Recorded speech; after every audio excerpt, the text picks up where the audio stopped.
तो क्या कर रहे हैं, कैपिटल के एंट्रीज को देखेंगे। ओके, कैपिटल से जुड़े हुए उसके ग्रुप को देखेंगे। तो सर सबसे पहले कहाँ जाओगे, टैली ERP 9। ओके, इस पर आपको क्या करना है, क्लिक कर दिया। ओके, इस तरह से आपका मेनू डिस्प्ले होगा और यहाँ पर हम क्या करते हैं कि वर्क इन एजुकेशन मोड आएगी। ये आगे वर्क इन एजुकेशन मोड, इसको आप क्या करते होगे कि ऑल्ट के साथ W भी प्रेस करोगे तब भी ये ऑन हो जाएगा। ठीक है, बात समझ में आया। ओके, यहाँ पर बोलता है क्रिएट कंपनी। क्या बोलता है, क्रिएट कंपनी। और ठीक है, क्रिएट कंपनी। तो ये क्रिएट कंपनी पे गए, यहाँ पर अपन क्या करते हैं, पूरा कंपनी नाम डालते हैं। देखो ये जो डायरेक्टरी दिख रही है, इसके अंतर्गत टैली की जितनी फाइलें बनी होंगी उस पर स्टोर होंगी। User, public, tally, ERP data, ये जनरली उसकी डायरेक्टरी की उप डायरेक्टरी है। ठीक है, लेकिन हम यहाँ पर हम क्या करते हैं कि एक नाम डालते हैं। जैसे कि आपने एक नाम को इनपुट किया, ठीक है, जैसे अपन ने इधर पर नाम को इनपुट कर दे रहे हैं, अपन ने दे दिया दीपक। ठीक है, और यहाँ पर उसका कंपनी का मेलिंग नेम हो जाता है। तो आपने क्या किया कि deepak@gmail.com। ठीक है, एड्रेस अपन ने कर दिया जैसे विजयनगर। ठीक है, देन इंटर। ओके, कंट्री को ये बात ध्यान रखो, इंडिया ले लिया, ये आपका दिख रहा है लिस्ट ऑफ कंपनी के अंतर्गत। स्टेट MP अगर आप रखते हो तो आपका रिजल्ट ये मिलता है कि हमको GST वगैरह जो टैक्स निकालते हैं उनमें बेनिफिट रहती है। तो ये आपने मध्य प्रदेश दे दी। यहाँ पर आप जिस जगह कंपनी है 482004 कर दे रहे पिन कोड। ठीक है, लैंडलाइन नंबर कोई है तो आपने लैंडलाइन नंबर टाइप कर दिया। कोई अपना दूसरा मोबाइल नंबर है तो वो भी मोबाइल नंबर आप दे देते हो, जैसे कि अपन ने एक मोबाइल नंबर रख दिया। अगर आपके पास फैक्स मशीन है तो आपने फैक्स मशीन भी दे दी। ठीक है, और उसके बाद जो रहता है कि भाई अदर कोई ईमेल पड़ा हो तो वो दे देते हैं। तो अपने यहाँ पर एक नाम रोहन, ठीक है, @gmail.com कर देते। ठीक है, बात समझ आई ये।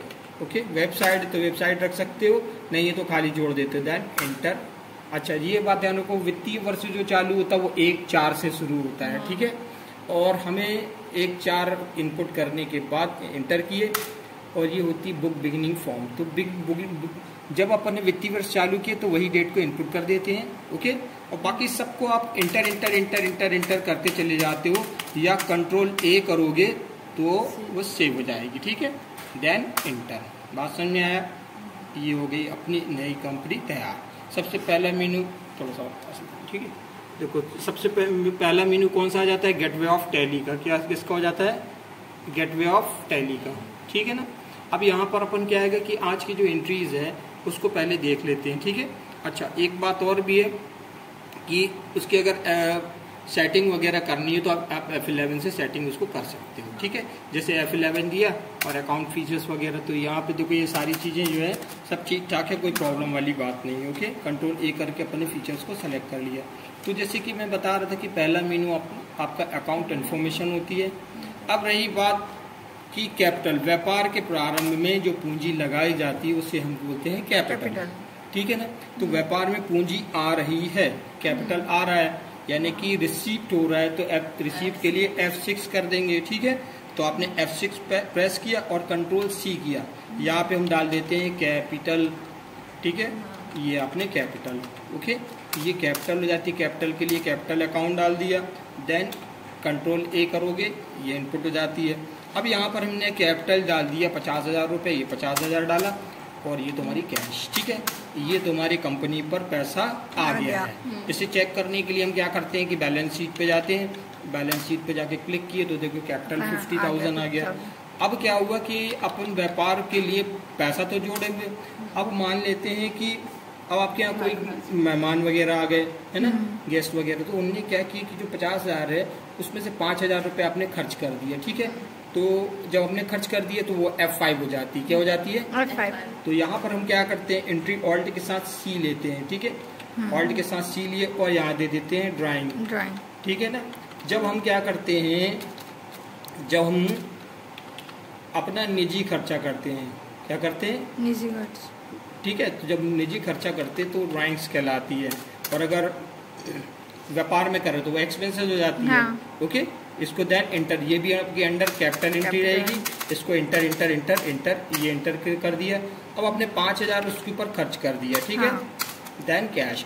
ओके, ये इंटर, ये इंटर। ओके, अब अपन क्या करते हो, आप जाते हो बैलेंस शीट पे तो उसका आंसर भी तो आपको समझना है। ऑल्ट के साथ F1 करते हो तो ये डिस्प्ले होता है, देखो 50,000 रुपये अपने कैपिटल था और 5,000 की निजी खर्च। ठीक है, ये तुम्हारा प्रॉफिट एंड लॉस से कोई लेन देन नहीं होता है कैपिटल का। ठीक है, अब अपन क्या कर रहे हैं कि फिर अकाउंट वाउचर पे गए। अब ये रहा कि आपने विचार बनाया कि भाई मैं जो हूँ इस पैसे को अब खर्चा नहीं करूँगी, और ठीक है ना, इस पैसे को खर्चा नहीं करूँगी और ये पैसा बैंक में पड़े रहे, और अपने पैसे को बैंक में डला दिया। अब हुआ क्या कि बैंक ने 5 या 6 महीने का एक इंटरेस्ट दिया। ठीक है, जैसे कि 2,000 इंटरेस्ट दिया। ठीक है, तो यहाँ पर आप क्या करते हो कि अभी इंटरेस्ट आप रिसीव कर रहे हो तो F6 दबाओगे, ऑल्ट के साथ C, और यहाँ डाल देते हो इंटरेस्ट। ठीक है, क्या करते हो, इंटरेस्ट अकाउंट। अच्छा, ये भी आपका कैपिटल अकाउंट रहेगा। ठीक है, देन इंटर, और ये 2,000 रुपये की आपकी कैपिटल बन गई। ठीक है, इंटरेस्ट बन गया, और देन कैश। अब जाकर आप बैलेंस शीट पे देखते हो, है ना, ऑल्ट के साथ B प्रेस कर लेते हो या B प्रेस करते हो तो डायरेक्ट मिल जाती है। F1 प्रेस किया, अभी आप देखते जा रहे हो कि 50,000 में से 5 चले गए, 55, वो 2, ये आपका 47,000। ठीक है ना, ये बात ध्यान रखना है, क्योंकि कैपिटल से ड्राइंग घटती है और इंटरेस्ट जुड़ती है।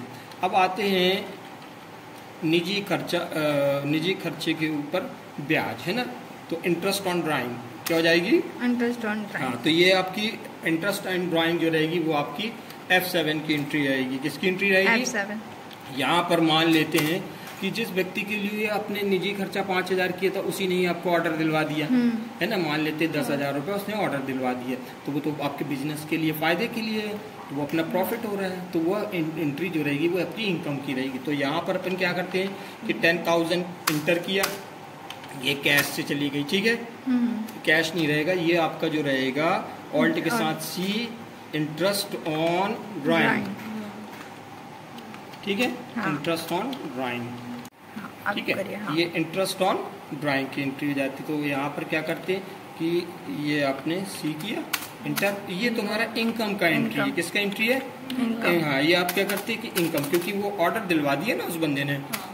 तो यहाँ पर आपका देखिए प्रॉफिट जो हुआ है वो 10,000 की आपको इनकम हुई है। ठीक है, प्रॉफिट एंड लॉस पे तुम जाते हो तो देखो ये आपको डिक्लेयर करता है, देखो यहाँ पे आपको 10,000 दे रहा है इनकम, और नेट प्रॉफिट भी दे रही है 10,000, क्योंकि आपको वो उस व्यक्ति ने ऑर्डर्स दिलवाया।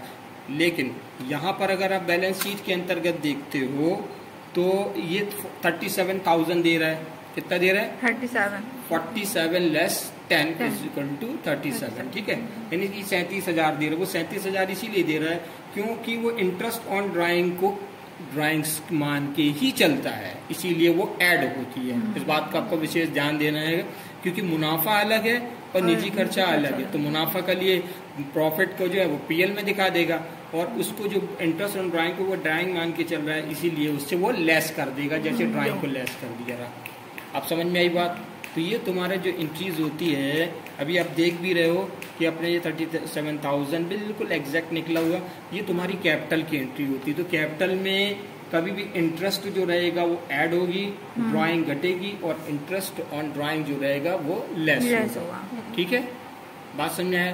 तो अपन अभी एक एंट्री जो लास्ट वाली जो देख रहे थे वो पर्टिकुलर जर्नल की एंट्री थी, ये वाली जर्नल की एंट्री, और ये वाला जो एंट्री है वो एडजस्टमेंट कहलाता है। 10,000 प्रॉफिट PL पे चले जाएगा और 10,000 रुपये लेस कैपिटल से करेगा, जिसको अपन इंटरेस्ट एंड ड्राइंग कहेंगे। ओके, बात क्लियर है, ठीक है।